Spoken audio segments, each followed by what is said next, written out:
okoljskih politik, nam bo pa predstavil poznavalec, eden izmed večjih okoljskih politik, gospod Jernej. Hvala. Lepo pozdravljeni. Zdaj, to področje, o katerem ne bi govorili, je zelo široko. Če sem prav razumel, ste že dosti dobro prestrašeni glede podnebnih sprememb, da razumete, kje je problem, pa kaj je, s čem se moramo soočati. Zdaj, jaz bi pa poskušal govoriti o tem, na kakšen način se poskušamo s tem soočati v širši družbi, na ravni države ali pa tudi malo širši. Zaradi tega sem tudi malo uporabil tele slike, metafore z veslanja po divjih rekah, ker dostikrat veš, da se bo nekaj moralo zgoditi, zato ker voda teče naprej, zmeri v isto smer. Vprašanje je pa, kako boš dol prišel. Tako, da boš užival na reki, pa se imel fajn, ali tako, da te bo strah, pa boš še zmer preživel, lahko pa tudi ne preživiš. Tako da, malo bomo poskušali tudi v teh zadevah kaj reči.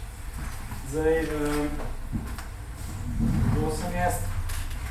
V 11 letih že v 80-ih sem študiral gozdarstvo, potem sem pa tam v 90-ih že začel delati tudi za slovensko državo, takrat po osamosvojitvi, pa še malo prej tudi. Tako da sem bil že v zelo mladih letih, pa državni sekretar, pa ministru Jazbinšku, kasneje sem delal na regionalnem centru v Budimpešti kot direktor, od leta 2009 do 2012 sem bil pa direktor službe za podnebne spremembe pri vladi Republike Slovenije. Parkrat sem delal za vlado, pa nikoli prav dolg me niso dolg tolerirali. Ampak sem si pa nabral dosti izkušenj. V glavnem pa delam na področju svetovanja, zdaj imam že več kot 10 let svoje podjetje, Stritih svetovanje za trajnostni razvoj. Zdaj mogoče glavna referenca, zakaj jaz zdaj govorim o teh politikah pa o strategijah, je, da sem tam pred 10 leti, ki sem bil na tej službi za podnebne spremembe, smo pripravili predlog slovenske strategije prehoda v nizkoogljično družbo, se takrat rekli. Potem sem pa še za Bosno pa za Kosovo naredil take strategiji na podlagi teh izkušenj. Sicer sem pa tudi tabornik, pa alpinist, pa s kajakom se ukvarjam, tako da me zanima, koliko je tabornikov tukaj, ali pa skavtov, planincev, alpinistov, kajakašev. Ampak nekaj zastopite v naravi, pa v hribih.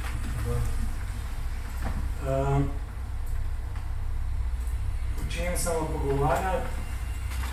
Najprej bi pač malo enega teoretskega uvoda naredil, zakaj sploh rabimo pri politike pa strategije nekaj o ciljnem upravljanju, ki je pač teoretska osnova vsega tega.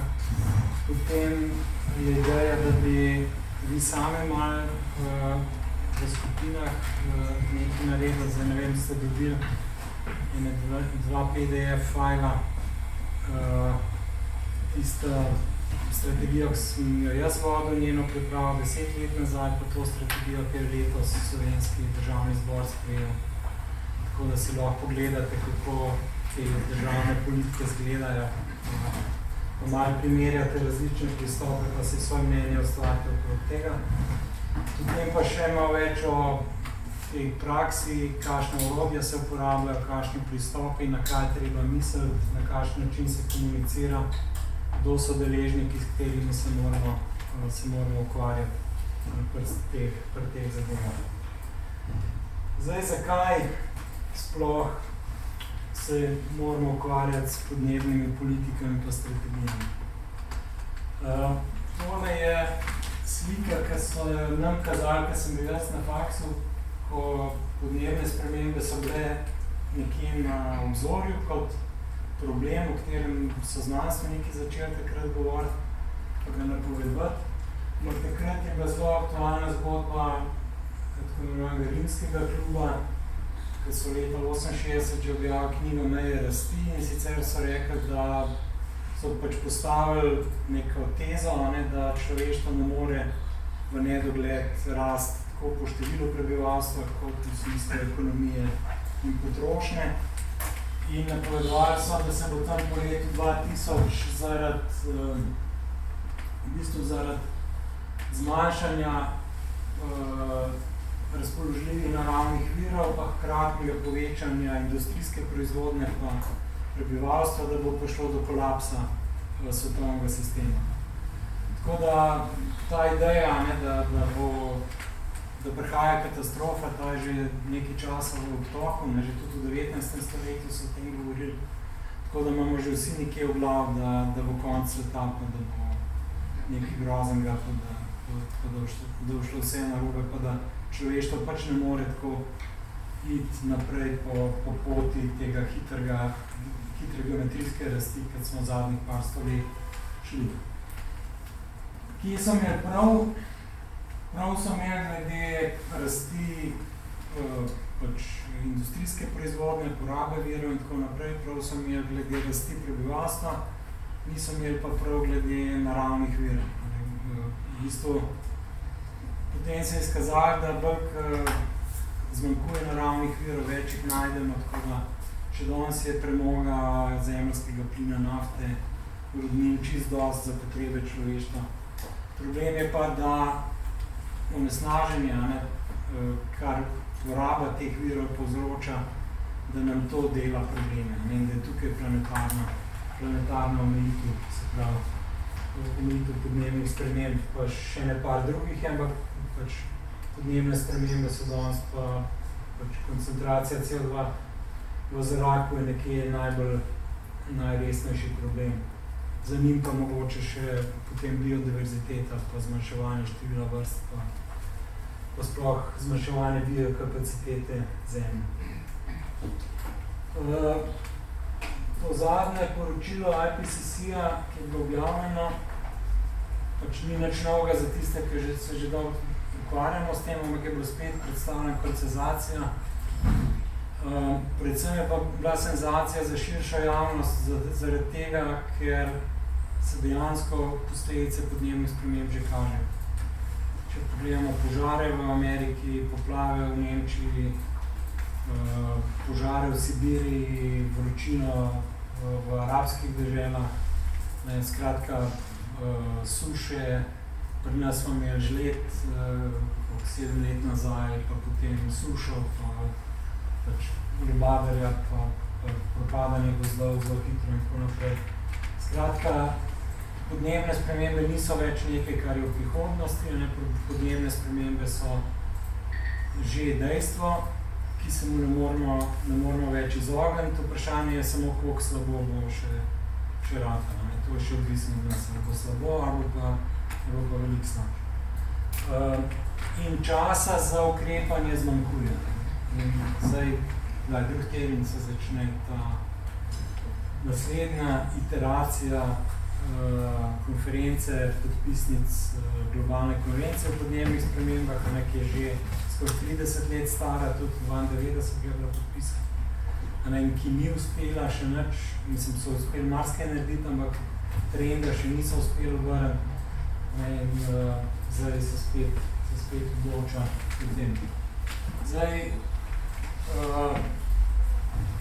v Sloveniji imamo mogoče dva razmisleka. Eden je ta, da se pri nas ozračje segreva, mislim, da dvakrat hitrejše kot svetovno povprečje, skratka bistveno hitreje, ker smo v tem sredozemskem, srednjeevropskem prostoru.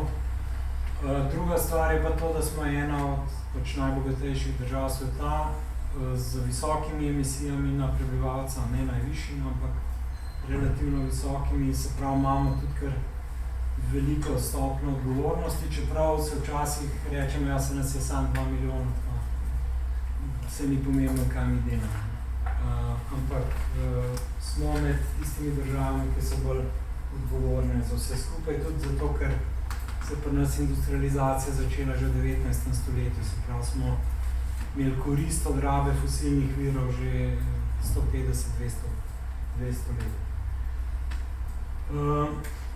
Evropa se že tudi več kot 10 let pogovarja o tem, da je treba v bistvu znižati emisije do leta 2050 na skoraj nič.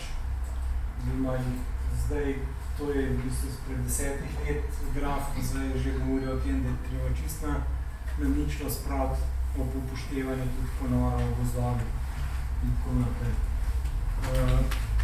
Zdaj, kaj se dogaja v Sloveniji, kar je relativno zanimivo, tole je en graf, ki tudi že zadnjih 10 let rišem sprot, kjer je rjavo plosko, to so letne emisije toplogrednih plinov, kakor jih poročamo tej globalni konvenciji.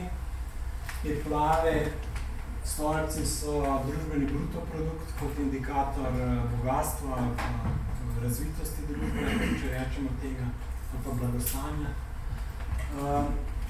In kar je zanimivo, je, da smo v Sloveniji pač bili tam v 80-ih zelo hud onesnaževalec, predvsem zaradi energetike, ker je bila v glavnem na premogu. Potem po tisti osamosvojitvi pa prestrukturiranju gospodarstva, tudi krizi, so emisije malo padle. So rasle tam nekje do leta 2008-2009, ki je bila spet naslednja gospodarska kriza in pol pa rata zanimivo. Pol so zelo hitro padle, ker je takrat se gospodarstvo skoraj ustavilo, pa gradnja avtocest se je ustavila. Ampak v bistvu se niso več dvignile nad tisto, kar so bile. Zdaj, če pogledamo, če interpoliramo nek trend od leta 2009-2010 do 2019, je zadnji podatek, pač emisije toplogrednih plinov v Sloveniji že padajo. Ta rdeča pa zelena črta sta pa v bistvu to, rdeča so bile projekcije za do leta 20, ki so jih takrat delali na, mislim, da na Inštitutu Jožefa Stefana, na tem centru za obnovljive vire, ki so pač napovedovali, da bojo emisije ponovno zrasle in se dvigne še nadalje iz leta 2008. Ta zelena črta so bila pa predvidevanja, ki smo jih takrat na službi za podnebne spremembe nekako postavili, da v smislu, da bi to morala biti strategija, da potem počas pripeljamo emisije do nič, pa do trajnostnih do leta 2050. In kar je zanimivo, ne glede na to, da tista strategija ni bila sprejeta takrat, pa da je bilo še marsikaj hecenga v tem času se dogaja, so pač emisije Slovenije zdaj v skladu s tistim, kar smo napovedovali, kar je tako, ni seveda moja zasluga to, ampak pokaže, da se da nekaj narediti, oziroma da neke ukrepi, ki se sprejmejo, neke politike, ki se sprejmejo, bodo imele učinke. Ni vse brez veze, pa ni vse stran vrženo napor, če se nekaj trudimo, da se zadeve spremeniti. Seveda bo treba v naslednjih letih, tam do 30 pa do leta 40, še bistveno bolj radikalno prestrukturirati gospodarstvo pa potrošnjo, ampak začetki so že tu. Zdaj, če pogledamo še emisije toplogrednih plinov po sektorju v Sloveniji, spet od leta 86 do leta 19, to je taka groba klasifikacija, kjer imamo pač na vrh je proizvodnja elektrike, pa je modro je promet, to belo oziroma sivo so stanovanja in poslovni prostori, ogrevanje in tako naprej. Potem so pa emisije z odpadkov, industrijskih procesov, kmetijstva, pa gorivo v industriji, procesi v industriji, kmetijstvo pa odpadki, pa drugo, to so pa te plini, HCFC iz hladilnikov, pa take zadeve. No in kar vidimo, v 80-ih je gorivo v industriji so veliko porabila, se pravi koks, železarna, take zadeve in pa proizvodna elektrika. Če danes pogledamo, največji delež, približno tretjino emisij v Sloveniji ima promet. In promet se je praktično od začetka do zdaj povečeval, malo je upadel tam po letu 2008-2009, ko se je podražil bencin in nafta, takrat se je tudi promet malo znižal, ampak se je kar nazaj popravil. Elektrika tudi je rastla, ampak je dejansko zdaj zaradi tega, ker so se trgovine zaprle, ker se je Šoštanj, kakorkoli je slaba investicija, je v bistvu T6 znižal emisije toplogrednih plinov iz termoelektrarne Šoštanj, ker je bolj učinkovit kot prejšnje elektrarne, pa ker je drag tudi malo manj dela, je to pač malo znižano, ampak zdaj, ko se bo enkrat Šoštanj zaprl, bo to še bolj radikalno padlo. Kar je pa mogoče ena zgodba o uspehu, je tole sivo, ker vidimo, da se je od leta 2000 pa do zdaj praktično so se emisije prepolovile. To je v bistvu zasluga tega, da so Slovenci, ali pa smo Slovenci investirali v izolacijo hiš, v nova okna, v obnovljive vire za ogrevanje, se pravi biomasa, drva, toplotne črpalke v zadnjem času, so zelo popularne. In to je bilo pač sistematično spodbujano strani Ekosklada in pač drugih državnih ukrepov. Tukaj je bil maske narejen, za industrija je ratala malo bolj učinkovita, ampak še zmeraj ima nek prispevek. Vidimo, da glavne teme so seveda promet pa proizvodnja elektrike, ostale zadeve so pa tudi pomembne, ampak so malo manj obsežne emisije, ampak bi bo tudi treba znižati, če hočemo priti na nič. Da ne bomo govorili samo o toplogrednih plinih, včasih je očitek, ko predlagamo nekaj glede podnebja, pa za zniževanje emisij toplogrednih plinov, pa reče, sončne elektrarne imajo pa ogromno onesnažijo, pa odpadek je, pa kovine, pa viri in tako naprej. Skratka, treba imeti v glavi tudi to, da so še druge komponente okolja, pa zdravja, in da je treba razumeti tudi razmerje med temi, da s podnebnimi ukrepi ne naredimo večje škode na enih drugih področjih. Zaradi tega je zanimiv kazalnik ekološki odtis oziroma ekološki deficit. To se pravi, to je tak sintetičen kazalnik, ki se računa za vse države sveta na globalni ravni, ki primerja porabo v enem letu, se pravi, koliko mi materijala pa energije porabimo v enem letu, jo primerja s tem, koliko hektarov zemlje bi rabili, da biološka proizvodnja te vire proizvede v enem letu. In to je to, koliko imamo na razpolago, je ta zelena črta, to je biološka kapaciteta Slovenije, koliko lahko dejansko biološka proizvodnja na naši površini proizvede materije oziroma teh zadev, rdeče gore pa koliko več od tega mi porabimo. Cel svet je v v ekološkem deficitu kot celota, ampak mi smo pač med temi državami, ki so večkrat dve zemlje bi rabili, če bi vsi toliko porabili, kot mi. Zdaj, zakaj do tega pride? Vam povem tale, naslednja slika. To je pa struktura tega ekološkega odtisa pri nas. In imamo porabo kmetijskih površin, pašnih tvar, gozdnih proizvodov, potem infrastrukture, to je v bistvu koliko porabno proizvodov, ki se na različnih rabah tal proizvedejo. Kar je pa sivo, je pa ogljični odtis.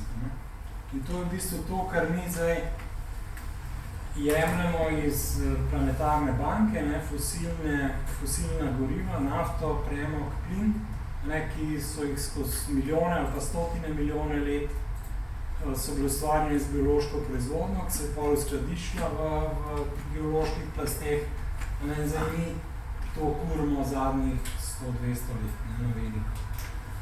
In to je ta nek kredit, ki ga jemljamo od planeta ali pa ki se zadolžujemo pri zanamcih. Zato, ker porabljamo neko glavnico, ki jo je planet ustvaril v bioloških obdobjih, mi to zdaj v pari generacijah smo ponucali za svoj eksplozivni razvoj. Zdaj, če bi v Sloveniji spravili ogljični odtis na nulo, ali pa ga bistveno znižali, bi dejansko prišli pod biološko nosilno sposobnost same Slovenije. Skratka, ne bi bili več od arabske ali pa od norveške nafte, odvisni od zemeljskega plina iz Azerbajdžana ali pa iz Rusije ali pa od premoga, ki ga pri nas kopa. Tako da, to je še ena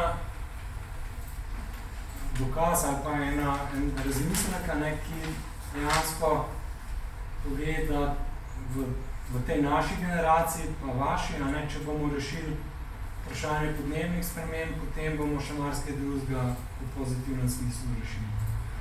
Ne čisto vsega, ampak bo pomagali tudi, kar se tiče biotske raznovrstnosti, bo pomagali, kar se tiče onesnaženja in sploh obremenjevanja planeta. Zdaj, kar je pa tudi zanimivo, je pa vprašanje, kakšna je povezava med ekološkim odtisom ali pa izpusti toplogrednih plinov pa človeškim razvojem ali pa gospodarskim razvojem, ampak če rečemo človeškim razvojem. V splošnem je globalna ena korelacija, da bolj ki je razvita družba, več porab. Več naravnih virov porab, več emisij toplogrednih plinov ima, več onesnaženja in tako naprej. Ampak razlike med razvitimi državami so ogromne. Tako 5-kratnik, recimo med najbolj učinkovitimi državami pa najbolj potratnimi glede naravnih virov. In glavni izziv je, kako znižati emisije, znižati onesnaženje, znižati obremenjevanje okolja pa planeta, pa hkrati ne zaustaviti človekovega razvoja. Da ne bi pač šli nazaj v neko revščino, v zmanjšanje števila ljudi, v bolezni in take zadeve. O čemer se tudi v današnjih časih, če berete kakšne teorije zaroto, o čemer se tudi govori. Zdaj, kar je zanimivo v Sloveniji, če se spomnite, tam 2008 smo imeli vrhunc emisij toplogrednih plinov, tudi vrhunc ekološkega odtisa. In tukaj imamo pa, tole je pač ekološki odtis, tukaj je pa indeks človekovega razvoja, Human Development Index, če poznate, ki v bistvu je nekje najbolj priznan kazalec kakovostnega razvoja človeštva. Ne samo bogatstva, ampak tudi izobrazbe, življenjske dobe, zdravja, populacije in tako. In zanimivo je, da je ta ekološki odtis po letu 2008 padel, ampak človekov razvoj pri nas gre pa še zmeraj naprej. Se pravi, možno je razklopiti ta dva. Bistvo, kar je treba razumeti, da ni nujno, da če hočemo boljši razvoj, da rabimo več elektrike, več nafte, več hiš, več prostora, več asfalta in vsega tega.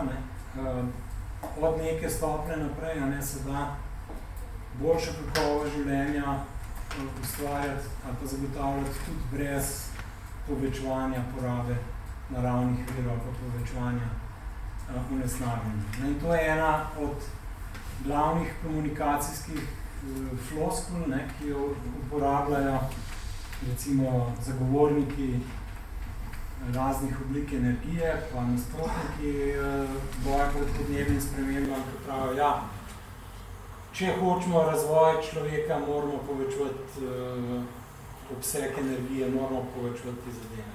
Ni res, ne? V Evropi poraba elektrike v globalu pada zadnjih 20 let. Zato, ker je vedno večja energetska učinkovitost.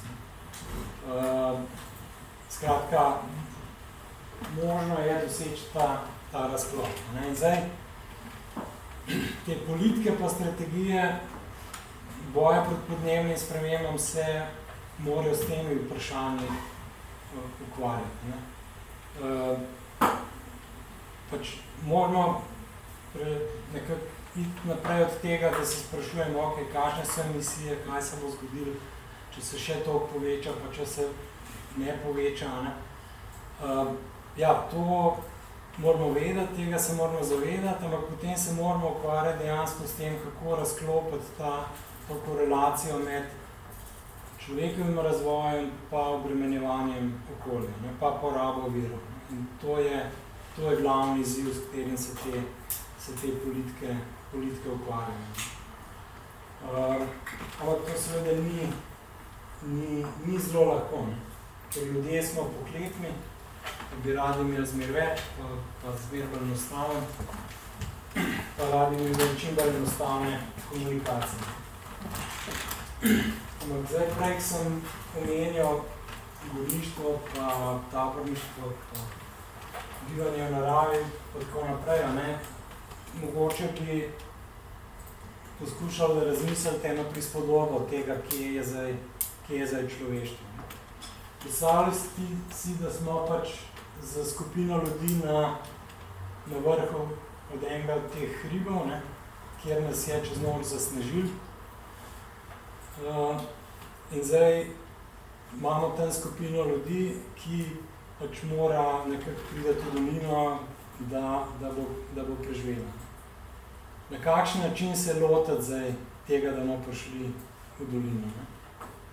Zdaj, ali se začnemo jokati, pa upiti ena drugega, koliko nevaren je, pa kako bomo vsi umrli, ali začnemo iskati krivca, kdo je tista budala, ki je rekel, da je v redu, da gremo tukaj gor.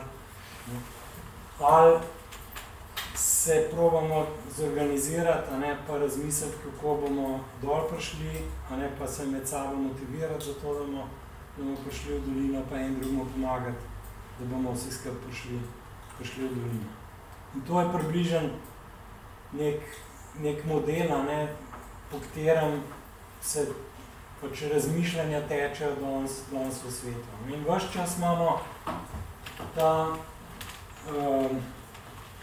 neka nihanja med to solidarnostjo, pa sodelovanjem, pa pozitivno komunikacijo, pa pozitivno motivacijo, da se da nekaj narediti, pa da dajmo nekaj narediti, pa tema, da se išče krivce, pa da se reče, vse se ne da, pa dajmo uživati, dokler lahko, pa bomo itak nas do konca, pa take zadeve. To je en tak osnovni razmislek, drug razmislek je pa tudi ta, da ko človek pride do roba prepada, ne vem, kako ste vi, ampak po mojih izkušnjah je tako, da zmeri hočemo iti do roba pa pogledati čez. Da zelo težko ljudi prepričaš, da je tam na robu nevaren in da ne se ustavijo 3 metre prej in da da ne verjamejo, da nima račal. Zmeri bodo probali čist do roba. Ne? Zdaj smo kot človeštvo na tem robu, ki ste mimo prepad, ker se že nam začenja tudi malo krušati vse skupaj, ne? In pač se treba vrniti pa iti nazaj. In pri teh, ko sem že omenil komunikacijo, imamo seveda dva osnovna pristopa. En je ta pozitivna komunikacija, kjer, ali pa bomo začeti z negativno, bliža se katastrofa, vesoljni potop, to je že v Bibliji omenjen, pa potem leta 1000, mislim, da je bila panika v Evropi, da bo konc sveta, pa pri Kugah je bila zgodba o koncu sveta, že prej sem v tem rimskem klubu govoril, skozi se človeštvo ukvarja s tem, da bo enkrat ena katastrofa in zdaj imamo seveda zelo dobre razloge, da s tem en drugega strašimo, pa si eno navoli. Potem je iskanje krivcev grešnih kozlov, kdo je zdaj kriv, a je kriva Anglija, ki je izumila parni stroj, pa uporabo fosilnih goriv v industriji, ali je kriva Amerika, ker je to porabila, ali je kriva Saudska Arabija, ki je največ zaslužila, ali je kriva Kitajska, ki še v zadnjem času povečuje emisije zaradi hitrega gospodarskega razvoja in tako naprej. Zmeri se, najlažji, da sam se dovoliš, da nič ne narediš, rečeš, in drug mora nekaj narediti, on drug je kriv, ne bom jaz, če bo umel. In to si skozi podajajo te zgodbe. Pa imamo pa še to, da se itak ne da nič narediti, da je ta defetizem, zdaj dajmo uživati, dokler še lahko, itak ne bomo imeli penzij, itak bo šlo vse v maloro, tako da se brez veze zdaj karkoli žrtvovati, ali pa se čemu odreči, ker itak ne bo nagrade za to. Zdaj, pozitivna motivacija je, da imamo rešitve, ne vemo, kako se da zadeve postaviti pa rešiti, da to zmoremo, in da v bistvu, če te zadeve naredimo, bo za vse tudi boljše. Bo lahko to tudi prineslo neko boljšo kakovost življenja ali pa mir na svetu in tako naprej. Ne samo, da bo ustavili podnebne spremembe, ampak da bo tudi sicer lahko boljše. Recimo, če zamenjamo dizelske avto z električnim, pomeni, da bo v Ljubljani veliko manjše onesnaženje zraka, kakor je danes. Mogoče bo kaj tudi slabega zaradi tega, ampak skratka, to sta dve vrsti komunikacije, med katerimi ves čas iščemo neko ravnotežje, če hočemo oblikovati ali pa izvajati te politike podnebja. Treba se je zavedati, da je situacija resna, da smo na robu prepada, ampak če smo na robu prepada, še ne pomeni, da smo že vedno odpadli. Imamo še zmeri možnost, da stopimo korak nazaj, pa nas to nastane prav veliko. Je pa to zanimivo, kako se to vrtimo v krogu zdaj že zadnjih 40 let.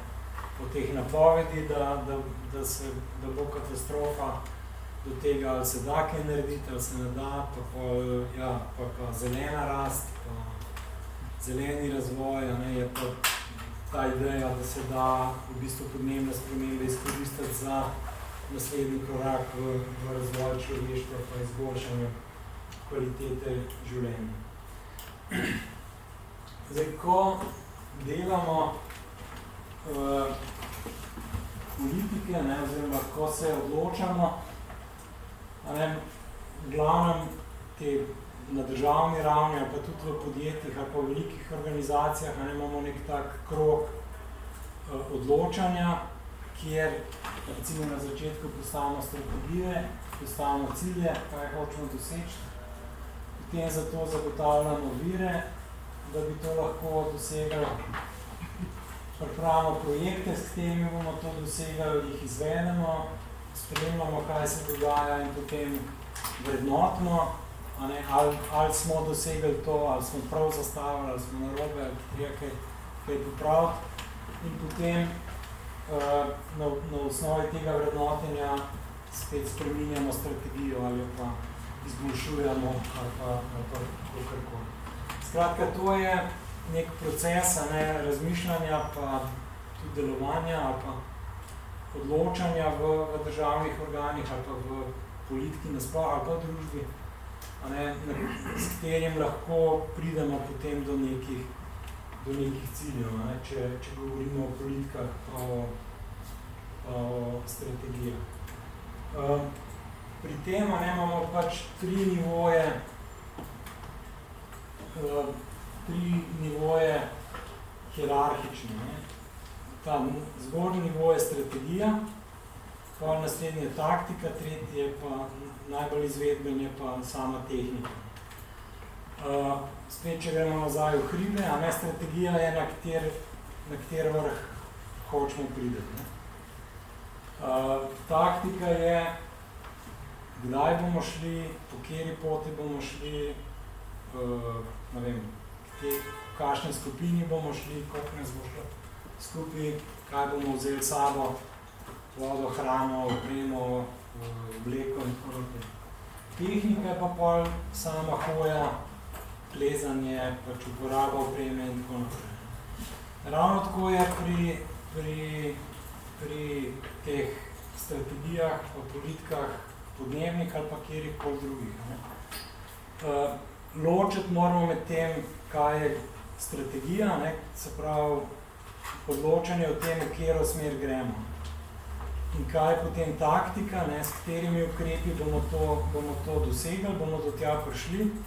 In potem tehnika, se pravi, kaj za to rabimo, kakšno tehnologijo, ali to deluje ali ne deluje. Zdaj spet, če pogledamo električne avtomobile kot primera, strateško se ve na področju podnebnih sprememb, da moramo v prometu fosilna vozila nadomestiti z nečem. Glavni alternativi, ki sta zdaj, nekako, kjer se govori, so vodikovi avtomobili pa električni avtomobili. Ampak izkaže se, da so vodikovi avtomobili zelo dragi, veliko dražji od električnih, zato je zdaj na taktičnem nivoju imamo najprej so pošli hibridni avtomobili, pa imamo zdaj baterijske avtomobile in zmer več različnih tipov in proizvajalcev in tega je. Ampak vse to rabi pa tehnologije, rabi tehnologijo baterij, rabi tehnologijo, kar je pa tehnika, rabi potem tehnologijo elektromotorjev, softvera za krmiljenje, skratka cel kup tega. In dostikrat se, ko se govori o strategijah, pa njihovem izvajanju, pa v ustreznosti ali pa neustreznosti, se meša te nivoje. Da se reče, z baterijami je nekaj narobe, to tudi neko vznesnaženje, pa neke vire porablja in tako naprej.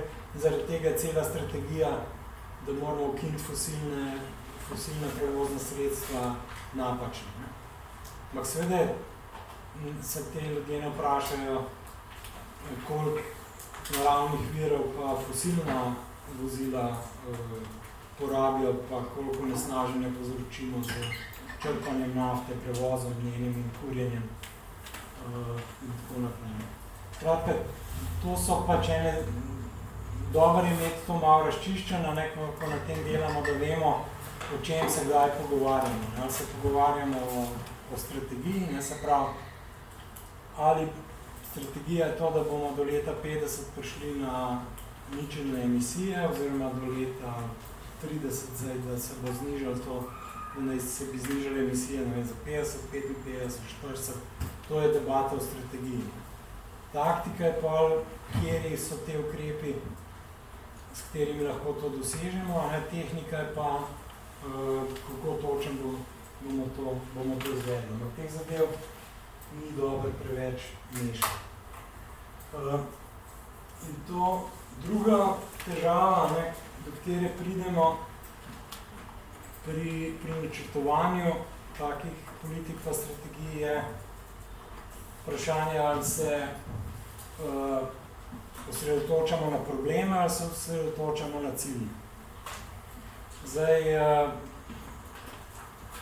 pač mi, Slovenija je bila nekaj časa v tem socialističnem delu Evrope, kjer je bil model planiranja tak, da se je osredotočal na probleme. In še danes dostikrat slišimo, da se predvsem pogovarjamo o reševanju problemov. Se ne pogovarjamo o tem, kaj želimo doseči, ampak o tem, da imamo nek problem.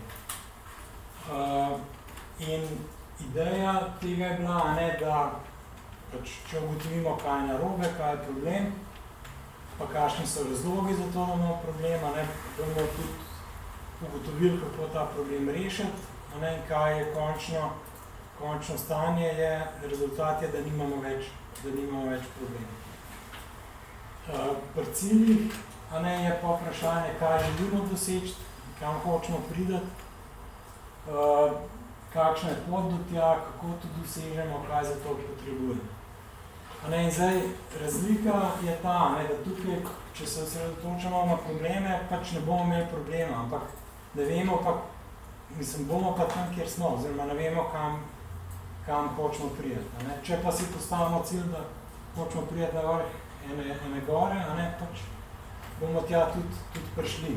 Bomo imeli pri tem tudi probleme, ki jih bomo sproti reševali, od tega, da bomo mogli imeti ta pravo opremo, pa kondicijo, pa da nas bojo noge bolele, pa da lahko nevihta pride, pa tako naprej.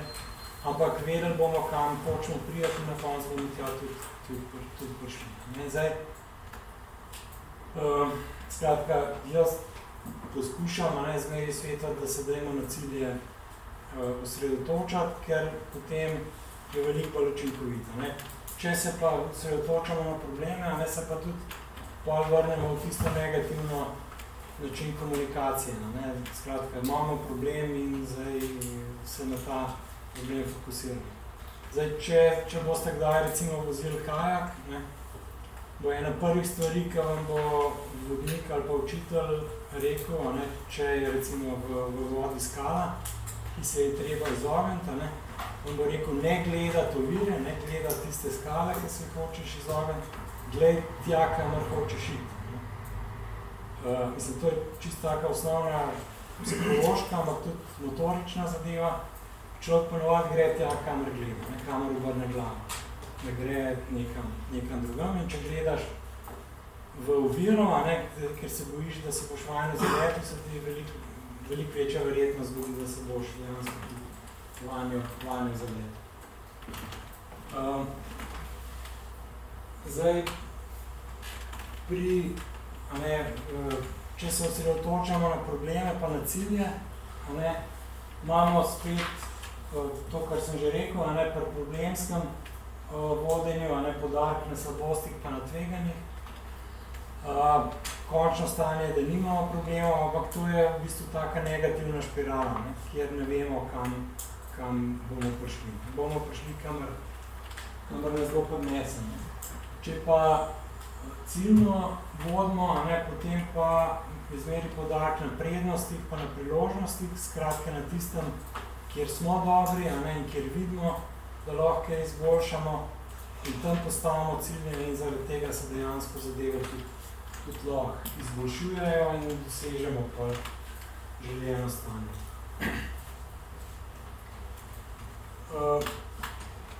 Še malo o politikah pa strategijah. To sta dva izraza. Zdaj, politika tukaj je v smislu angleškega policy. Se pravi, ne politika kot fight med različnimi politiki, pa volitve, pa stranke, pa parlament, pa to, kar se tam dogaja, ampak politika v smislu smernic ali pa nekega dogovora o tem, kaj delamo, oziroma kaj so neka pravila igre, kaj so neke smernice, po katerih bomo delali, zato da bomo nekaj dosegli. Strategija je tudi ena od politik, ne, ampak je veliko bolj usmerjena, ne, ampak politika je v bistvu, lahko rečemo, vsak družben dogovor, ne, ki nekako velja in po katerem se potem ljudje obnašajo. In to ponavadi temelji na nekih vrednotah, ne, družbenih, mora imeti nek cilj ali pa nek namen, kaj hočemo s tem doseči. Pol so neka pravila, neke ciljne skupine, ki morajo to upoštevati, komunikacija, se pravi, da se pove ljudem, kaj morajo upoštevati, kdo ki to izvaja in pa na koncu spet sprejemanje in vrednotenje, da ugotovimo, ali ta politika res deluje, ali dosegamo s takim obnašanjem te namene, ali ne. Recimo, na področju podnebnih sprememb je ena pomembna politika, so recimo davki na CO2, ne, ekonomski inštrumenti, ki so narejeni z namenom, ne, pač vrednota ali pa načelo je to, da tisti, ki obremenjuje okolje, se pravi onesnaževalec plača, ne, zato je treba njemu naložiti večje breme pri nakupu goriva, recimo za vozila, zaradi tega imamo pri nas to ekscizo, ne, ta davek na goriva.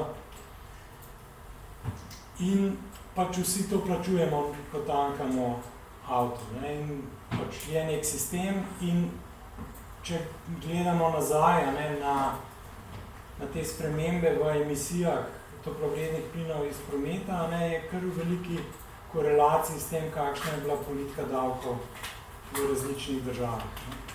In pa tudi pri nas med leti, recimo, ta davek na goriva se je zelo povečal leta 2009, zato ker država ni imela druge izbire, ne, in takrat je promet upadl, ljudje so začeli skupaj voziti v službo in malo manj voziti in tako naprej. Velika razlika recimo med Ameriko pa Evropo, ne, ker Evropa je te davke uvedla, pa to, da imamo približno 100% davke na gorivo že v 70-ih letih, to je bila tista naftna kriza, ko pač so proizvajalke nafte blokirale zahod z dobavami nafte. Ne, takrat je Evropa uvedla te davke, Amerika jih pa ni. In če danes pogledate porabo goriva v evropskem avtomobilu poprečno, pa ameriškem, je ogromna razlika, ne? Ker je ta politika Evrope, da morajo biti goriva draga, ne? Zato da pač bo večja učinkovitost, da bo manj onesnaženja, pa da ga bomo tudi manj porabili na vse zadnje, je pripeljala do tega, da imamo bolj energetsko učinkovite avtomobile. To je seveda vprašanje, koliko kilometrov narediš, kar je pa stvar posebne izbire. V Ameriki je pa gorivo pocen, ampak so pa zato avti toliko bolj potratni. In spet imajo veliko večje probleme, kadar pride do nihanj v cenah in tako naprej. Kar imamo tudi mi zelo očitno. Druga stvar je pa strategija, ne, kaj je to. Teh definicij strategije je cel kup, ne, če greste iskati po internetu. Ampak to je v bistvu neka dolgoročna usmeritev ali pa načrt za doseganje želenih ciljev. Predvsem je tukaj bistveno, da je to dosti dolgoročna zadeva. Ne. To ni nek takojšen ukrep, to je malo dolgoročnejši razmislek. Ne, tukaj ponavadi pa začnemo pri ciljih, pričakovanih rezultatih, to moramo najprej definirati. Potem spet moramo vedeti, kdo je odgovoren, kakšna sredstva ima za to na voljo, kakšen časovni okvir, kako se bo spremljalo to, ali je uspešno izvajanje strategije. In na koncu seveda moramo tudi upoštevati zunanje okolje, kaj se okoli nas dogaja pri teh zadevah. To je zdaj pač ta teoretičen del tega mojega predavanja, oziroma od začetka bilo malo bolj o tem, kaj se dogaja na področju politik, druga pa na področju samega človekovega razvoja, pa malo o teh sami teoriji planiranja, pa načrtovanja, pa vodenja. Zdaj ne vem, če ima kdo kakšno vprašanje na tole, kar je bilo do zdaj, ali pa pripomba svoje mnenje, sem kaj čisto zabluzal. Jaz sem zdaj, na kaj pravite zdaj, ker se energenti toliko držijo? A bo kaj manj izpustov, ali ne bo? Bo se. Se bo dve še malo bolj bojo. Ja, pač spet bo prišlo do tega, da boste na avtocestnih priključkih videli velika avto parkirani čez dan, ko se bojo sosedje skupaj dobili, pa po 2 ali pa 3 v Ljubljano pelano.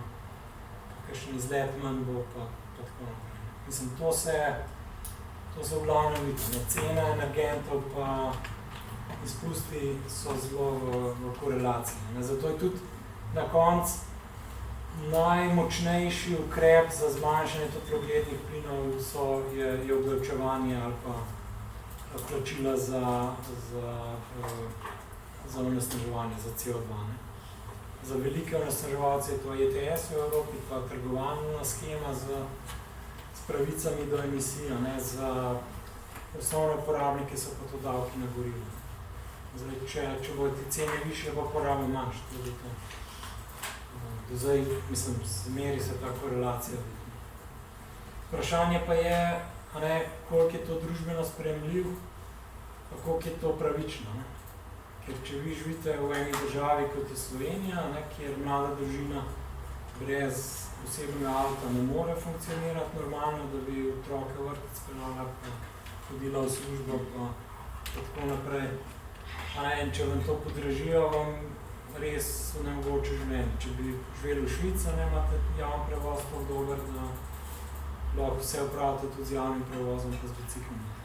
Ampak to so pa že ta naslednja vprašanja. Ampak se to nam manjka, ta preboj, da če se podraži gorivo, bi mogli iti sistemski odgovor družbe proti temu, da se je pa nekoč. Ja. To je pa poje vprašanje, ali imamo pa pravo strategijo pa politiko. Ker če govorimo o tem, da hočemo znižati emisije toplogrednih plinov, hkrati pa gradimo nove avtoceste, pa nekaj ne štima. Se pravi, če ponudimo samo dovolj dobro ponudbo, je UPP ali pa drugih oblik mobilnosti ni dovolj. Moramo hkrati tudi povečati obdavčitev na fosilna goriva, ali smo ljudje toliko prilagodljivi, da če bomo imeli dobro ponudbo, da potem se bomo odrekali avtomobili. Ja, zdaj, če pogledamo, če primerjamo potrošnjo gospodinstvu za mobilnost po evropskih državah, boste videli, da je Luksemburg številka 1 po porabi za osebne avte, Slovenija pa številka 2 v Evropski uniji. Nemčija, ker vsi tako govorimo, koliko se z avti voze, pa kakšne avtobahne imajo, pa tako pri njih družina približno pol porab za, povprečna družina, pol porab za javni prevoz, pol pa za avto. Pa manj porabijo za mobilnost v deležu skupnega proračuna, kakor Slovenci. Tako da nekaj, če je ponudba, nekaj bojo ljudje gotovo presedlali oziroma uporabili to, kar je ponudba. Če ni ponudbe, potem ne morejo. Ampak, da bi pa čisto nulo spravili, ne vem, emisije iz osebnega prevoza, pa ali zelo drago narediti, ali prepovedati, ali pa zamenjati tehnologijo. Ja, jaz se vozil vsakodnevno restauraciji Selice Ljubljana, grem z avto. In pravim, že za pot v službo slabo uro. Če ne še pa z javnim transportom, pa uro 50. In dokaj je tako, sploh ne mišljam, da bi šel z vlakom pa avtobus, kar ne vem. Ja, seveda. Ampak jaz moram biti samo komentarno. Jaz sem se tudi vozila pa iz Žirovnice do Ljubljane, ker se mi je zdel ful bolj fajn na vlake, če zdaj mi je zato, ko v tem času počnem druge stvari, če se pa z avto pelem, se mi zdi toliko zapravljen čas, zato ker v tem času moram biti skoncentrirana na vožnjo in ne moram početi drugih stvari. Ja, se to je Res tega vidika. Mislim, to je pa vprašanje tudi, koliko je vreden čas naš, pa kakšne alternative imamo v času, ne. Pa vprašanje dejansko je to, ne, ali ne, zakaj železnica ni sposobna v podobnem času pripeljati človeka v Ljubljano kakor z avtom. In to je pa pač problem, da se ni investiralo v železnice zadnjih 30 let. Kar je problem strategij pa tega, kar država dela. Ne. Vlagala je v avtoceste, zaradi tega je od Jesenic do Ljubljane pa ure z avtom, do kolone pa zastoja. Ali pa odvisno, v katerem času preletiš v Šentvid. Prosim. Jaz sem, kad sem študent, se vozil, relacija Kranj-Koper, in me je prevoz stal na letni ravni 1,3 evra na vožnjo. Kranj-Koper. Če ga sprevozite, se je vsaj 6 evrov. Je pa res, da se voziš vsaj 3 ure, če so normalne razmere. Zdaj je odvisno, koliko imaš časa, pa koliko naredi. Tukaj lahko neko urno postavko si računaš, koliko leti ti vzame, ne pa kakšna razlika v ceni. Če je dražja cena, se tako mogoče enkrat ne splača več. Če se kurilo recimo dražja. Ampak stvar, zdaj to, o čem mi probamo danes govoriti, je kako te zadneve uravnati, na recimo strani države, preko davkov, preko ponudbe infrastrukture, preko ponudbe storitev, da se spremeni način obnašanja ljudi. Da se jim omogoči to, da se odgovorno obnašajo. Ker, kot sem prej rekel, če ste vi mlada družina z otroci, pa z dvema službama na različnih koncih mesta ali pa ljubljanske regije med Jesenicami pa Kočevjem pa Cerkvenco pa Kamnikom, pol ne morete funkcionirati brez dveh avtov kot familija. Ali pa boste pa vrš cajt po avtobusih, pa biciklih, pa ne vem, kakšno se. V nekih drugih državah so več investirale v javni prevoz, pa ga imajo bolj zrihtanega, imate pa to možnost, pa je veliko ljudi, ki nimajo avto, zato ki jih ne rabijo. Pa še zmer so pa ljudje z zelo dragimi pa zelo potratnimi avti, ker uživajo v tem, pa imajo veselje. Vsak še nekaj po investiciji, ne v tečaju, tam neko v Alpah, neko knjigi, in pa se se vračajo z avionom v Španiji, to se pravi, sem dal lokalni prevoz do avtobuse postaje, z avtobusom železnice večjega mesta, pa spravo na nekaj letališča. Sem to naštedil, pa sem v letališču vročito vedel. Tako bi šlo zdaj iz Vršiča na letališče Brnik, z javnim transportom. Ni šans. Nekaj obstaja, ampak leta vrlo verjetno zamuda. Tam se pa to lahko po petek postavim, pa se bo letalo. To bo čisto redno. Da moramo končati. Ob 6. 6. Bojim, da sem se že malo preveč. Malo prej, ob 5:30. 5:30. Pa preveč nekaj. Samo še ena stvar, na enem od unih grafov, mislim, da ti 100 zgodbo razložene. Upad emisij po sektorjih v zadnjih 20 letih. Tole, ne? Ja. Poglej, housing, ste si ga omenil, ne? Housing ima za sabo 20 let aktivnih politik. Promet ima za sabo 30 let aktivnih nepolitik oziroma aktivnih politik prometa. S tem bomo nedeljo. In to je to. Ne? V resnici je to točno to. Če zagrižamo zgodbo z nekim ciljem, je pa še ena stvar, pri housingu je pač to, da vsaka družina danes občuti, koliko ven skošta sploh pa zdaj, tisti, ki imate doma toplotno ali pa pirolizo, kurite drva, se smejite vsem. Pri prometu tega nismo sposobni prebiti. Ampak, če ostanemo samo na ravni politik, je to krasen primer, pa se tudi na housingu da bistveno več narediti. Pa se mogoče sploh ne zavedamo, da je zelo velik uspeh bil narejen na področju porabe toplote v stavbah v zadnjih 20-30 letih in tako. No, sam ukrepi na housingu so veliko bolj učinkoviti, pa hitreje izvedeli kot na mobiliti. Zakaj? Mogoče sam vrednot. Če bi pol denarja, če bi od leta 91 pol denarja za promet vlagali v železnico, pa pol v avtoceste. Bi bilo malo drugačno. Mogoče bi trajal z avtom do Jesenic še zmeraj 1 uro z avtom, ampak z vlakom tudi bil 1 ura.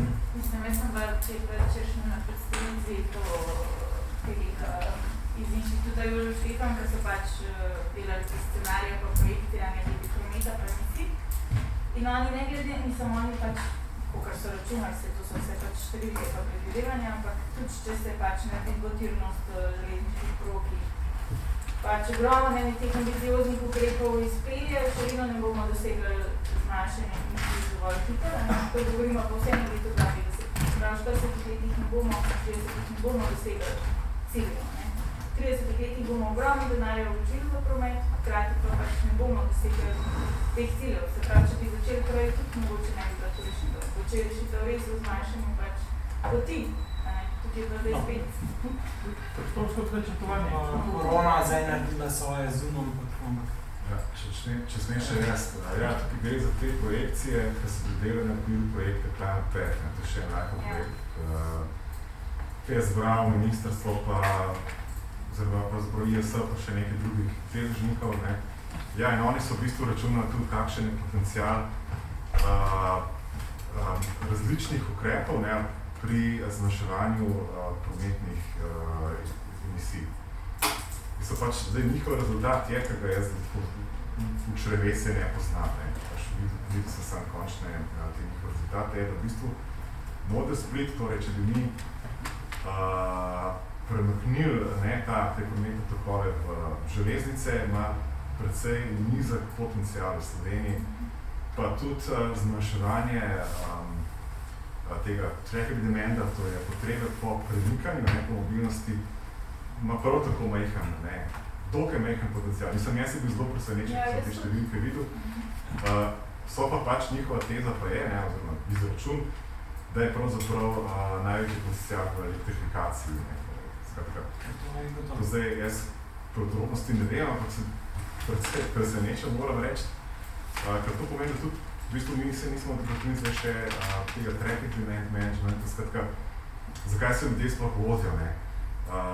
Ena možnih teh, da rečem, rešitev ali pa mogoče tudi ne, to kar pravijo te iz Climate Patha, je, da pač manjšaš potrebo po prometu, zdaj vozimo se tudi zato, ker službe so tukaj, živimo pa povsod naokoli. Zakaj tudi živimo povsod naokoli? V redu, enim je všeč, drugi se pa ne more privošiti, ker pač vemo, kaj se dogaja tudi na nepremičninskem trgu. Ja, in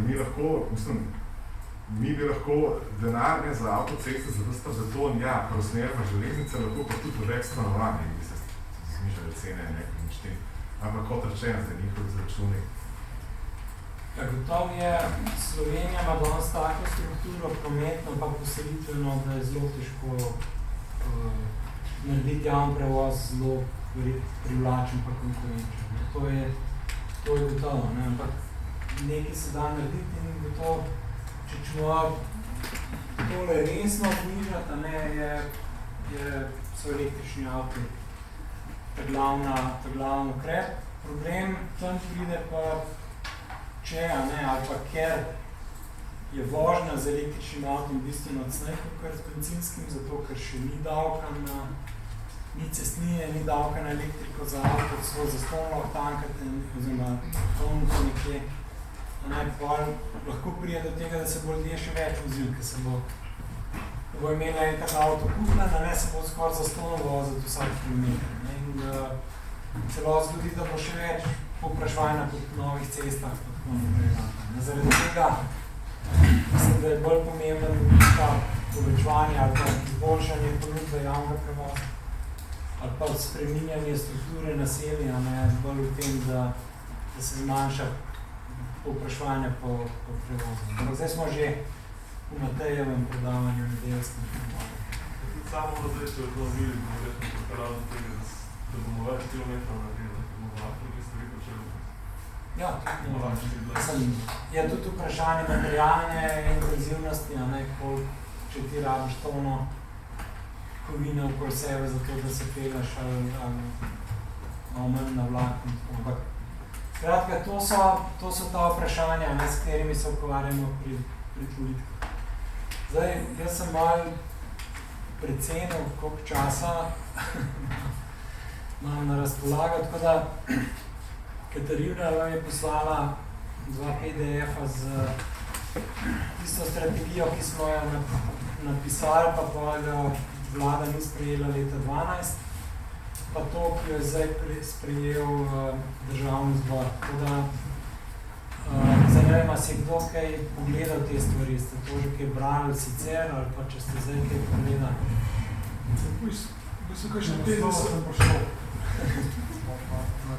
Kakšne teze so čisto napačne. Kje? Jaz sem malo prav povzetek, da glede tega, da bi zmanjševali, da bi ukinuli premog do 2020. Če se motim, da je bilo to med povzetki v strategiji. V kjer je to? 2011. Ja, takrat je bilo to še varianta, zdaj seveda ni več. Takrat tista strategija ni bila sprejeta zaradi tega, ker se je politika odločila za te 6, ker vsi zdaj vemo, kako je bila to slaba odločitev, ampak takrat so bili vsi pametni in pa so rekli, da nimamo druge izbire. Ampak tudi tuna strategija je upoštevala dejansko to delovanje Teša. Zdaj ne vem, če je to prav razumevanje. Ampak zdaj mislim, da ne bo veliko časa, da bi zdaj to še brali, pa to tako, da si lahko malo pogledate doma ali pa kdaj, če se te hotel več poglabljati v to, lahko vidite pa različne pristope pa te zadeve. Tako da bi mogoče zdaj šli pa na ta drugi del.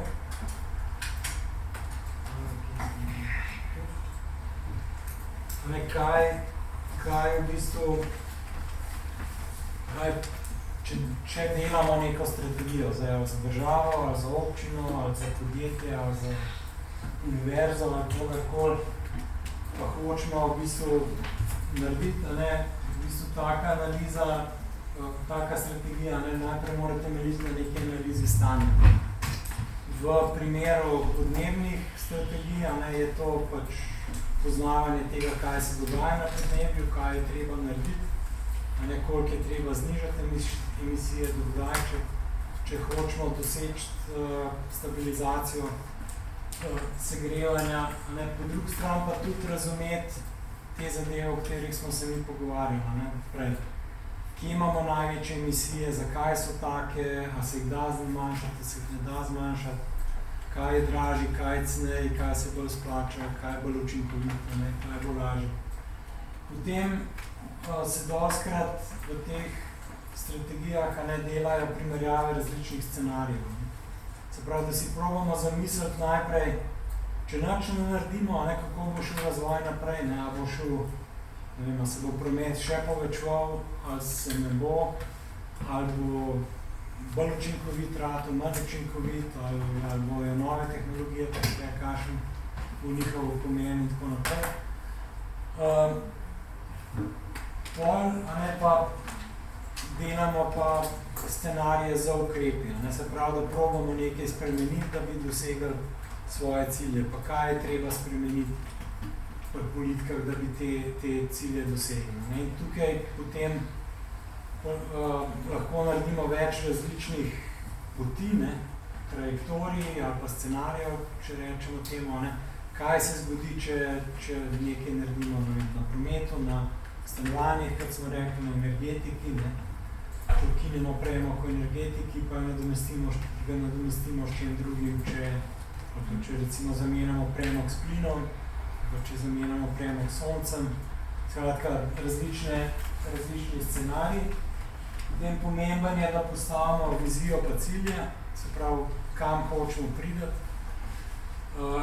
In na podlagi analize stanja pa teh različnih scenarijev je dobro, če so te cilji pa vizija realistični. Če verjamemo, pa lahko tudi drugim razložimo, da je to to izvedljivo. Ker postavljati ciljev, ki so nedosegljivi, to ni dobro. To se konča zelo slabo. Lahko že zato, ker vam rečejo, da je njega srpne, kaj se pa zmišljujete. Če pa se to sprejme, pa se proba nedosegljive zadeve doseči, pa tudi pol ni vrede. Potem je vprašanje pristopa, pa načel, kako delati, kaj so prioritete in pa na koncu mora ponovati še nek akcijski načrt, kaj treba narediti za izvedbo te strategije. To je tako ponovati, ima tak dokument to približno vsebino. Seveda so pa dosti velike razlike.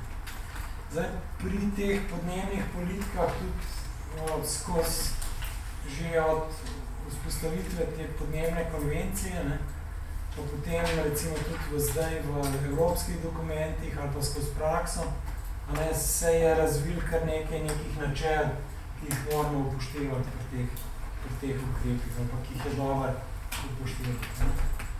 Ta prvo je načelo previdnosti, ki je eno od osnovnih načel na področju varstva okolja. Skratka, da če nismo sigurni, kakšen vpliv bo nekaj imel, tega rajš ne delamo. Oziroma, ena definicija je, da tudi pomanjkanje gotovosti v rezultata ne more biti razlog, da nekaj odobrimo. Skratka, če ne vemo, kaj bo, je boljš, da odklonimo neko opcijo, kakor da rečemo, ja, vse bo že. To je eno od teh načel. Potem je načelo onesnaževalec plača, se pravi odgovornost za posledice onesnaževanja, pa za ukrepe za zmanjšanje onesnaževanja ima tisti, ki onesnaževanje povzroča. Zdaj tukaj seveda država lahko pomaga ali pa dostikrat je tudi tako, da žrtev plača, ker ljudje, ki dihajo NOx pa saje v Ljubljani, pač pa plačajo to z bolniškimi pa z zdravstvenimi stroški pa tako naprej, da sanirajo te posledice, ampak ko delamo politike, ko delamo strategije, je treba odgovornost čim bolj obesati onesnaževalce, tisti, ki nekaj povzročajo. Pa to smo včasih tudi mi kot potrošniki, se pravi, če se hočemo več voziti, bomo več plačali, nas mora to nekaj boleti. Potem je načelo skupne, ampak deljene odgovornosti, to je načelo te konvencije podnebne, ki govori o tem, da je ves svet, vse človeštvo odgovorno za ustavitev podnebnih sprememb. Ampak ta odgovornost je različna. Različne države imajo različno odgovornost. Tiste države, ki imajo več zmožnosti, pa tiste, ki so že več ogljikovega dioksida pa drugih plinov poslali v zrak, tiste morajo več narediti. Države, ki so revnejše, pa ki niso, že 200 let spuščale kurle premoga v industriji in tako naprej, te imajo manjšo odgovornost. Zato boste zasledili, da zdaj v Glasgowu bo ena glavnih debat o izpolnjevanju obljube, da ne bi razvite državam v razvoju zagotovile po 100 milijard letno za ukrepe boja proti podnebnim spremembam, za prilagajanje in za blaženje. Tukaj, to je zdaj to, kar zmeri znova te ene politiki, ki so proti podnebnim spremembam, hočejo to načelo nekako spodbijati, pa rečejo, ja, zdaj je Kitajska drugi največji onesnaževalec na svetu, z ogljikovim dioksidom. Pri tem pa pozabijo, da je to še na zadnjih 10-20 let, da prej je pa, Amerika bila 100 let največji onesnaževalec, so imeli koristi temu. Potem je energetska učinkovitost na prvem mestu, to je nekako se skozi prakso, v zadnjih 20 letih izkazala, da če hočemo zniževati emisije, predvsem v energetiki, prometu, stavbah in tako naprej, najprej treba poskrbeti za energetsko učinkovitost. Potem se ukvarjamo z virom energije, ne pa emisijami na viru energije. Ker če bomo mi, toplotno črpalko dali v hišo, ki ni izolirana, bo poraba elektrike ogromna in bo pač koštar veliko, pa tudi emisije za proizvodnjo te elektrike bodo velike. Če pa v dobro izolirano hišo damo toplotno črpalko, potem pa ima ta zadeva smisel. Ali pa tudi pri elektrifikaciji avtomobilov, glavnih argumentov je večja energetska učinkovitost električnega avtomobila. Ker avto na fosilna goriva ima izkoristek tistega goriva, energije, ki je v gorivu približno tam 15-20% za pogon vozila. Vse ostalo gre v toploto, zato je toliko fajn se greti po zimi v takem avtu. Tiste toplote več kot dosti. Električni avto pa ima pač od polnjenja baterije do kolesa tam nekje 80-90% izkoristek. Tako da je tudi, če kurite elektriko iz termoelektrarne, približno tam z kurjenjem nafte v avto, ali pa porabo elektrike za električno avto. Če pa je pač energetski miks malo boljši, več obnovljive energije, je pa to že veliko bolj. Potem načelo, da se ne škoduje bistveno, skratka, ne smemo drugih škod povzročati na prostoru, na biodiverziteti, na onesnaženju, na teh stvarih. Zdaj recimo velika debata pri električnih avtih je okoli litija pa kobalta pa teh zadev, kjer seveda se pojavljajo vprašanja, kakšne posledice ima to na okolje nekje in zgotovo je treba to zminimizirati pa zagotoviti, da se ne bo delalo. In potem še zadnja zadeva so pa skupne koristi. Marsikakšen ukrep na podnebnih spremembah ima lahko pozitivne učinke na druge zadeve. Se pravi, elektrifikacija avtomobilov zmanjša onesnaženje zraka v mestu. Izolacija stavb izboljša kakovost bivanja v stavbah. Če pač vse prav naredimo, pa da se nam kakšna radna motnja nabere pri dobro izolirani stavbi. Skratka, zmeri je dobro iskati sinergijske učinke med različnimi ukrepi, skratka, možno je z enim ukrepom več dobrih stvari narediti. Ponavadi to analizo stanja nekako povzamejo v SWOT analizo za prednosti, slabosti, priložnosti pa tveganj. To je pač ena tabela, če dobro premislimo, se zelo lepo pokaže, kaj lahko potem za strategijo naredimo. Bistvo strategije je, da na podlagi prednosti, ki jih imamo, izkoristimo tiste priložnosti, ki se nam ponujajo, pri tem, da pač zmanjšamo naše slabosti, pa se izognemo tveganju. To je recimo ciljna logika, kar smo prej rekli, ali pa pozitivna logika delanja strategij. Če bi pa govorili problemsko, ne bi pa rekli, zdaj pa smo najdli slabosti, pa tveganja, zdaj se moramo pa skoncentrirati, da bomo zmanjšali naše slabosti, pa da bomo preprečili tveganja. Potem je pomembna stvar je kontekst. Nekaj smo že o tem rekli, o tej igri, v bistvu, kdo bo ta prvi kaj naredil. Oziroma, ali bom jaz nekaj naredil, če drugi ne bodo tega naredili. In zdaj že 30 let, odkar je bila podpisana ta konvencija, se skozi dogovarja za neke skupne cilje, pa se pa razdeli, pa se ne, pa malo recimo Kjotski protokol, je bil že leta 1998 podpisan, ki je imel jasno določene cilj je znižanja emisij do leta 2008 do 2012 za 4 leta. In kar veliko držav, vključno Slovenijo, se ga je držala. Pa je Amerika pač zamenjala predsednika, ko je bil George Bush namesto Clintona, ker Al Gore ni bil izvoljen, se pa rekli, mi odstopamo od Kyotskega protokola.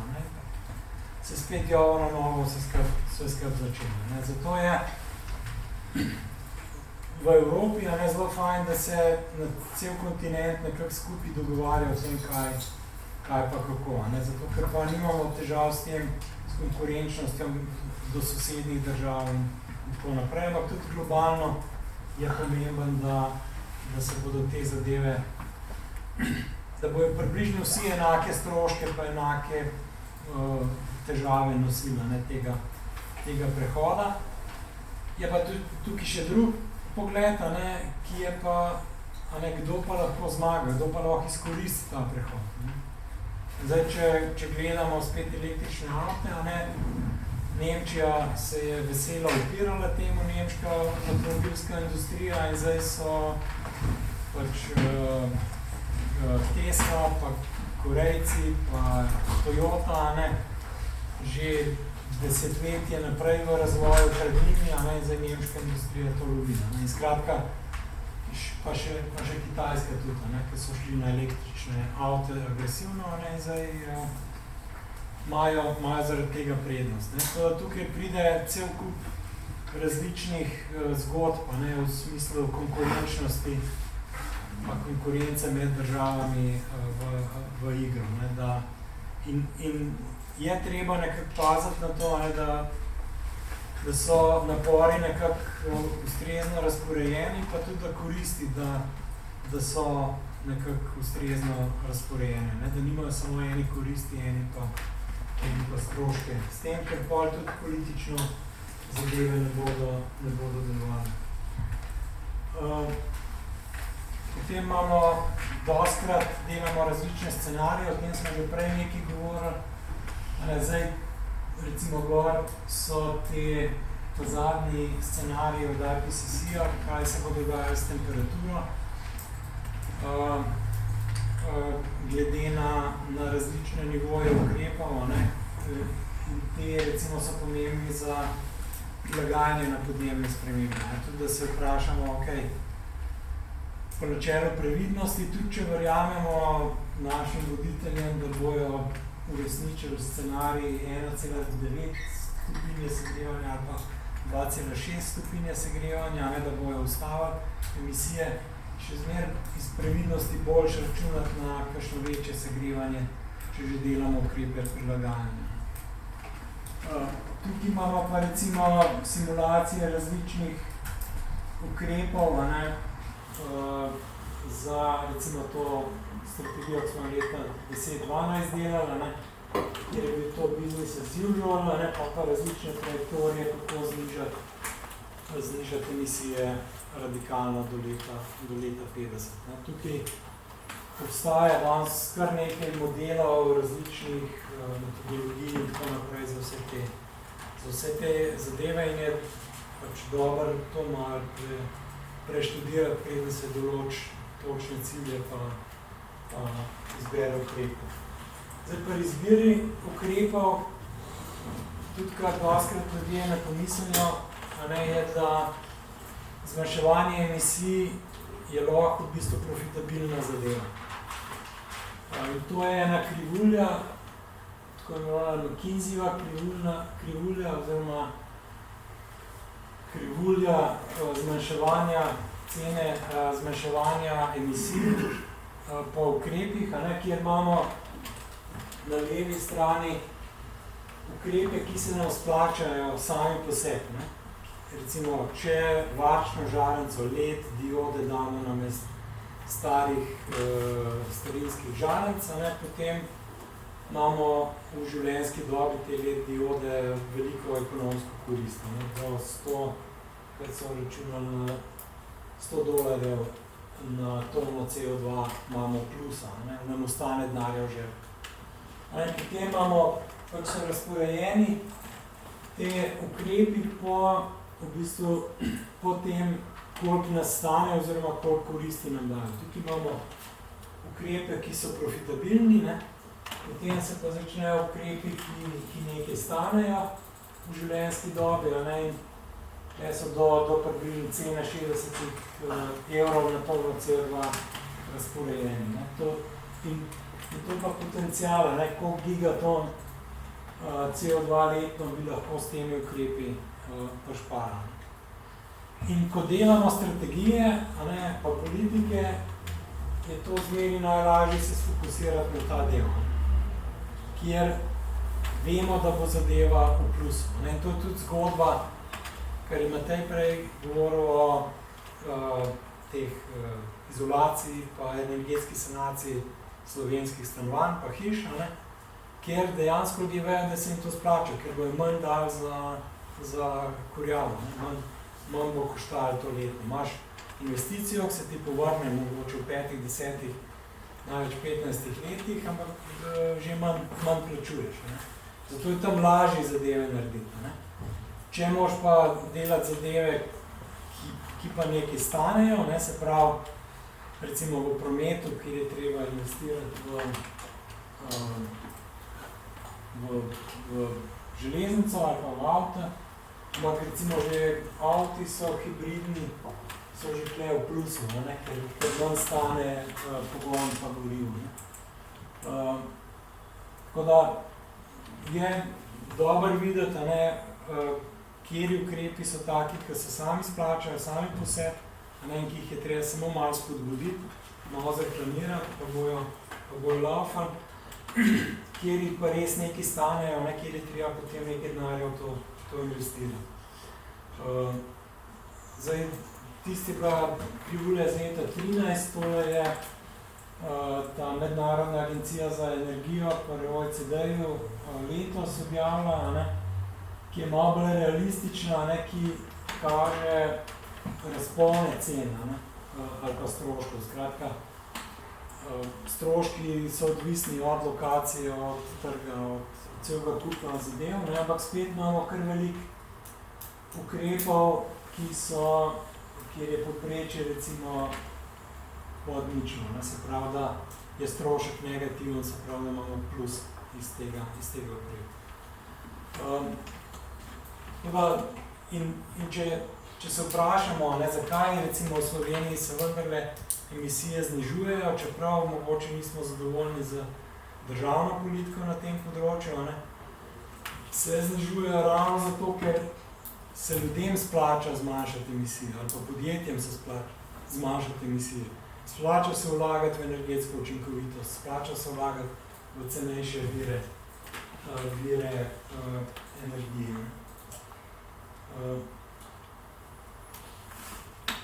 Pa mogoče še en tak malo bolj komplicirana zadeva. Kakšne ukrepe rabimo za različne tipe, se pravi, ali se nekaj splača, ali se ne splača. Zdaj, tukaj je predstavljena neka, rečemo temu, teorija igla, kjer imamo na eni strani gospodarski razvoj, na drugi strani pa podnebje. In vprašanje, če je nekaj pozitivno za gospodarski razvoj, pa za podnebje, ali je negativno za gospodarski razvoj, pa dobro za podnebje, ali je dobro za podnebje, pa slabo za gospodarski razvoj, ali pa slabo za oboje.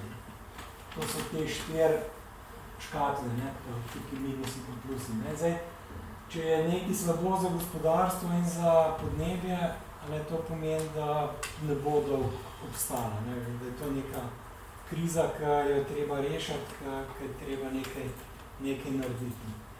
Bolj tam, kjer so zadeve plus, kjer je nekaj, kar je dobro za podnebje, tudi dobro za gospodarski razvoj, kot je recimo Tesla, kot firma z največjo kapitalizacijo v zgodovini, očitno to laufa sama od sebe in ni treba kaj veliko za to narediti. Problem je pa te, recimo, dolgoročne netrajnostne situacije, kjer je treba nekaj narediti za podnebje, pa to ni dobro za gospodarstvo. Ne. Tam ponavadi rabimo neke subvencije, pa neke kompenzacije, nek denar je treba vložiti, pa nekaj investirati. Ne. To je recimo Ekosklad, ki da subvencijo za investicije v energetsko učinkovitost, ta pomaga, da se nekaj, kar bi bil negativen strošek prelevi oziroma kar bi bil strošek, se prelevi v korist. In zaradi tega zadevo spodbuja. Če imamo pa situacijo, kjer je nekaj slabo za podnebje ali pa za okolje rečemo, ampak je zelo gospodarsko donosno, tam pa lahko država vključi predpise, načrtovanje, celo kakšne davke, to je recimo sistem tega evropskih pravil oziroma teh certifikatov za emisije, kjer v bistvu zaračunavajo pravico do onesnaževanja, pa cel kup pravil so postavili na ta način, da jih potem počas zagotavljajo zniževanje emisij, da se bolj splačajo druge zadeve. Lahko se pa tudi s preprostimi prepovedmi zadeve naredi. Ne vem, koliko star avto se sme voziti po cesti, kater eurostandard pri kamionih je še dovoljen, ali pa koliko mora plačati cestnine in tako naprej. Skratka, tukaj imamo pol neko razumevanje, kakšne vrste ukrepov lahko so za uporabiti za različne situacije, glede same ekonomike. Pol, kar je zanimiv, mogoče še za zaključek, najbolj vse politike pa strategije se pri deležnikih začnejo pa končajo. Kdo se za to zavzema, pa kdo je proti temu, kakšen interes ima in tako naprej.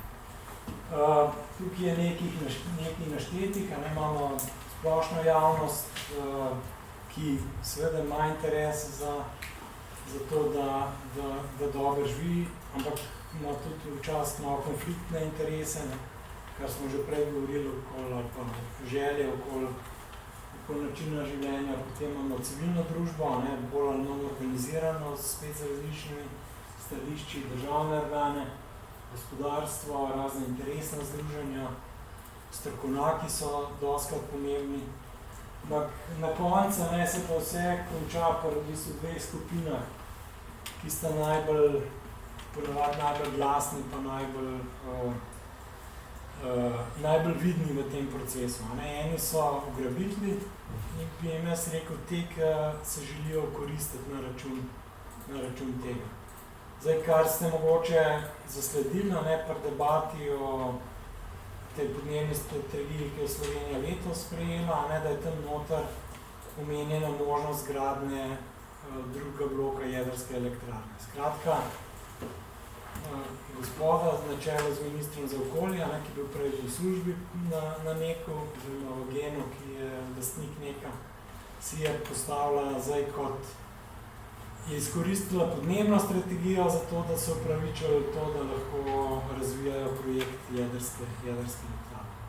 Potem imate pa te zanikovalce podnebnih sprememb, ki so sicer zmer bolj tihi, zdaj nekako nobeneč ne upa reči, da podnebne spremembe niso res, ampak so pač za 20 let najmanj, če ne več z njihovimi metodami zaustavili dejansko sprejemanje učinkovitih strategij pa politik.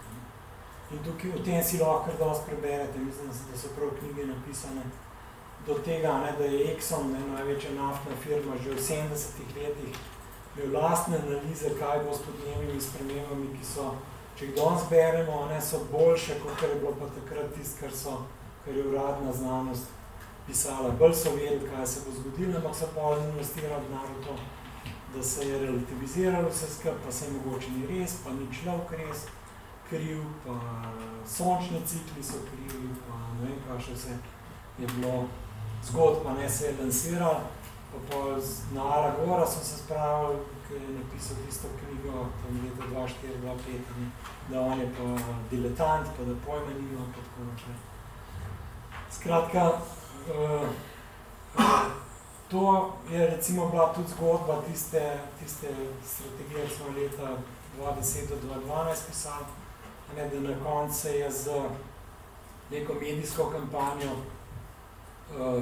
cilj je bil pač enih strank in lobijev in teh državnih podjetij, da dobijo investicijo v T6 in zaradi tega so mislili, da jim ta strategija ne bi pomagala in so vlagali v to, da se to diskreditira.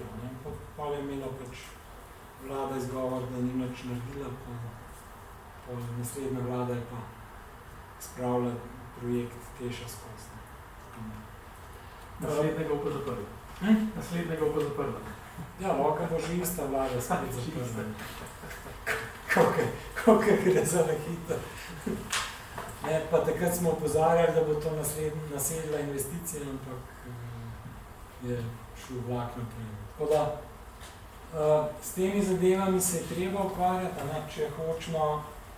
če hočemo zagotoviti, da bo res prišlo do spremembe, ni dosti samo, da mi osebno nekaj delamo, ampak ene stvari je treba na državni ravni, pa tudi na globalni ravni premakniti in narediti dejansko izvedljive strategije, kako bomo znižali emisije.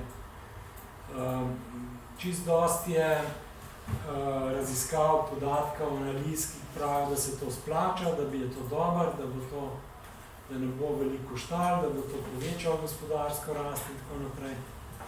In glavna ovira je samo peščica teh, ki bodo izgubili velike koristi, ki jih imajo zdaj, ali zaradi premoga, ali zaradi nafte, ali zaradi plina.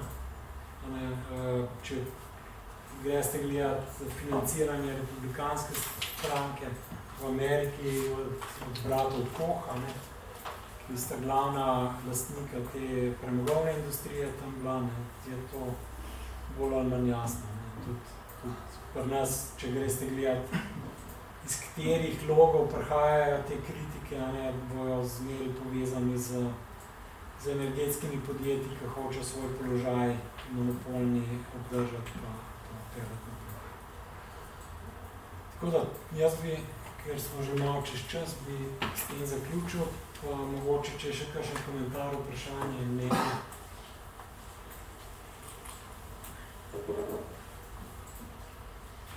To je, če ni meni. Izgledanje sem dosti novo, pač tam na ministrstvu. Pa mi zanima slišati vaš komentar na te naše nove dokumente, pač dolgoročno podnebno strategijo, pa nekaj.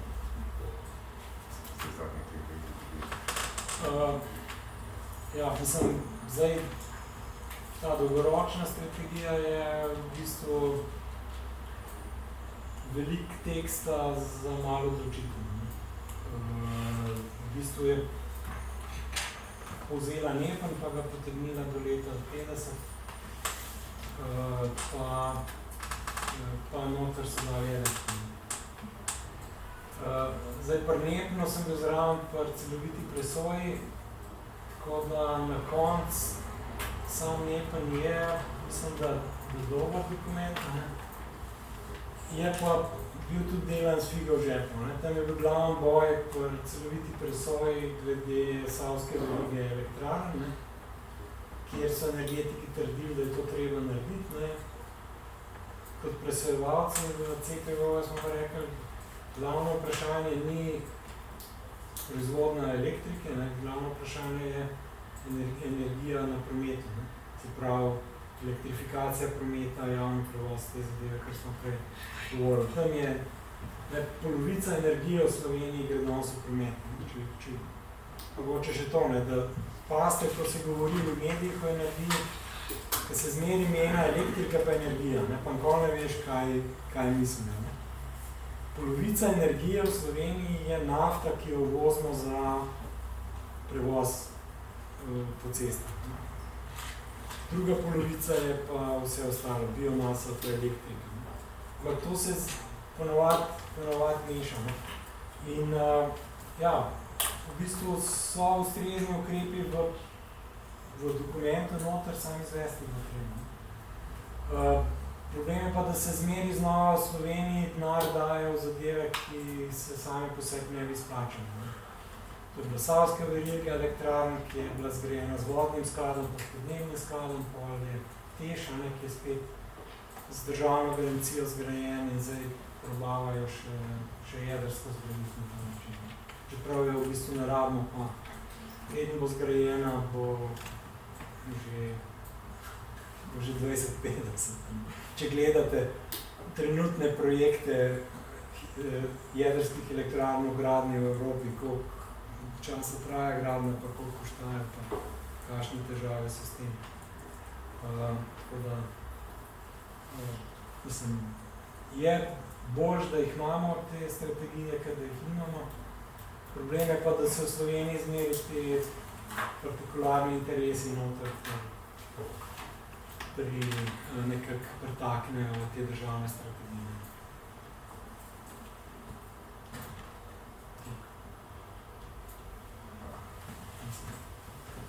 Še kakšen komentar? No, ampak se prej lepo videli, ne?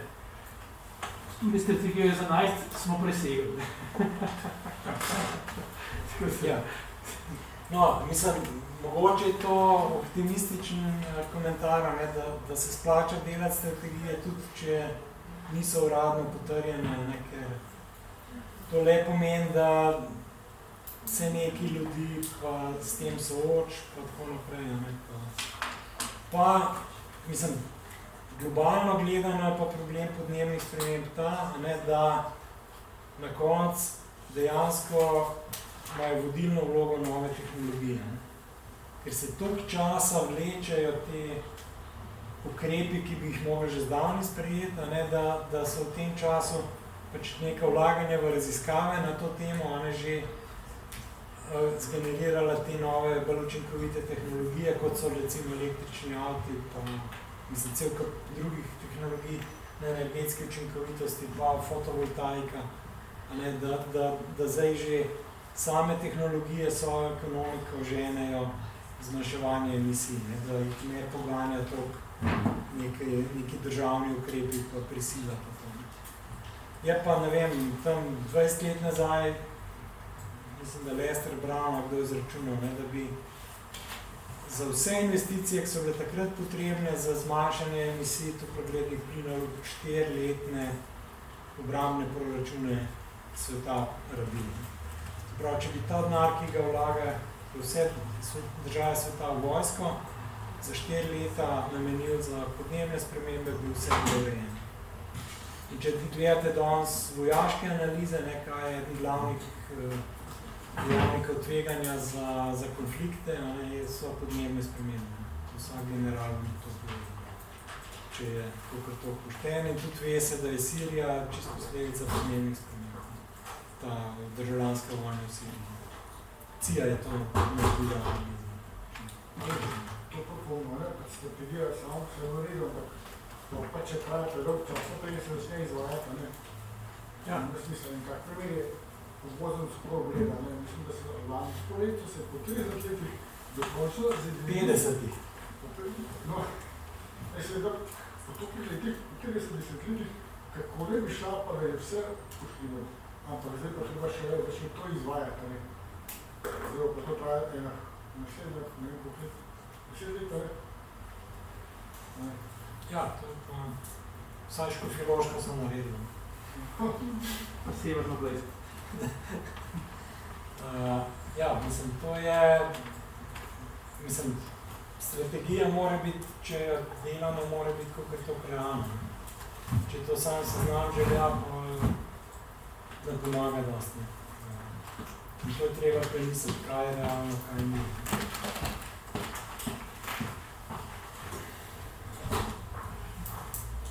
Kaj zdaj gremo do magistrata? Še prej ti bomo do Boska.